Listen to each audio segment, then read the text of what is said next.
মোহতারাম, রাসূলুল্লাহ সাল্লাল্লাহু আলাইহি সাল্লাম মানুষকে ইসলামের দাওয়াত দিয়ে কি কোনো পারিশ্রমিক নিতেন? যদি না নেন, বর্তমানে হুজুররা নেয় কেন? দারুণ কথা। শুনেন, রাসূলুল্লাহ সাল্লাল্লাহু আলাইহি সাল্লাম পারিশ্রমিক নেন নাই, এটা যেমন সত্য। ইসলামের দাওয়াতি কাজ যারা করবে তাদের জন্য রাষ্ট্র তাদের পারিশ্রমিকের ব্যবস্থা করবে, চাহিদা করবে। এই ব্যবস্থা রাসূলুল্লাহ সাল্লাল্লাহু আলাইহি সাল্লাম নিজেই করে গেছে। কথা কর না কেন? আচ্ছা, জাকাতের খাত 8টা না?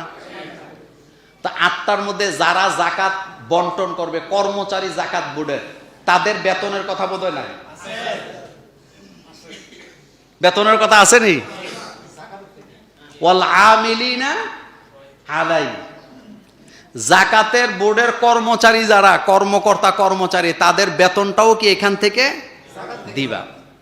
ইসলামিক রাষ্ট্র ব্যবস্থায় রাষ্ট্র ইমামদের, খতিবদের বেতন দিবে।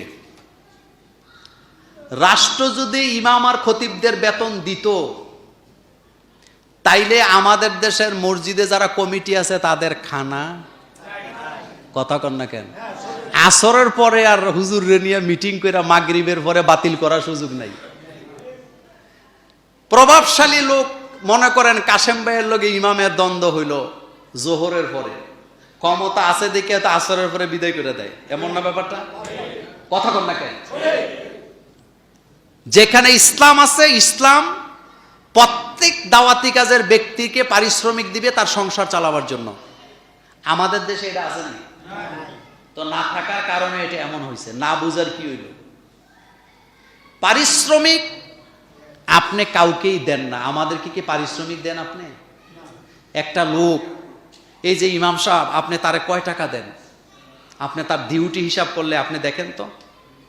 কয়েকদিন আগে বাংলাদেশের একজন ঊর্ধ্বতন কর্মকর্তা, যারা বিভিন্ন ব্যাপারে রাষ্ট্রের সিদ্ধান্ত নেয়, এরকমের একজন লোকের সাথে আমার দেখা হয়েছিল।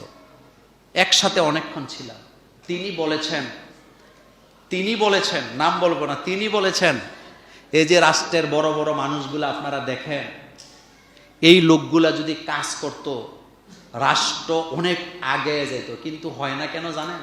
হাতে মিটিংয়ে যা চেয়ারটা একজনে টান দিয়ে দেয়, হাতে বসে নাস্তা করে, ওই বস যা কয় ইয়েস স্যার বলে মিটিং শেষ করে আরেকজনে চেয়ার টান দিয়ে দেয়, হাতে চলে যায়। হাতে মনে করে আমার চেয়ার আছে মানে সব আছে, রাষ্ট্রের কাম হইলে হোক, না হইলে না হোক, এই জন্য রাষ্ট্রের কোনো কাম কাজ হয় না। কিন্তু ইমাম মুয়াজ্জিনদের এই রকমের অবহেলার কাজ আপনারা দেখছেন? ফজরের আজান মাগরিবের সময় দিলে ইমামতি থাকবো নি? কথা কর না কেন? এরপরে মাগরিবের সময় ফজরের নামাজ পড়াইলে ইমামতি থাকবো নি? কিন্তু বড় বড় আবক বলতে ঠিকই থাকে। যত চুলকানি হুজুরদেরকে নিয়ে, এরকম হয়েছে, এরকম হয়েছে, এরকম হয়েছে, এরকম হয়েছে, সব ছাড়েন, একেবারে ব্রড মাইন্ডের হন, ব্রড মাইন্ড হন। আমি আগে নিজেরে দেখব, আমার নিজেকে আগে দেখব। যেই মসজিদের সভাপতি আর ইমাম একই কাতারে নামাজ পড়ে, একই সাথে নামাজ পড়ে, সভাপতি সাহেব বাজার করে একদিনে 25,000 টাকা, আর ইমাম সাহেবের বেতন হলো 3,000 টাকা। তো বাজারে গেলে ইমাম সাহেব যায় বলে যে আমি ইমাম, আমার 500 টাকার তেলের দাম 300 টাকা রাখেন, এমন নাকি? হুজুর দেখলে রিক্সাওয়ালা বেশি চায়, কয় হুজুর আপনি না দিলে কে দিবে?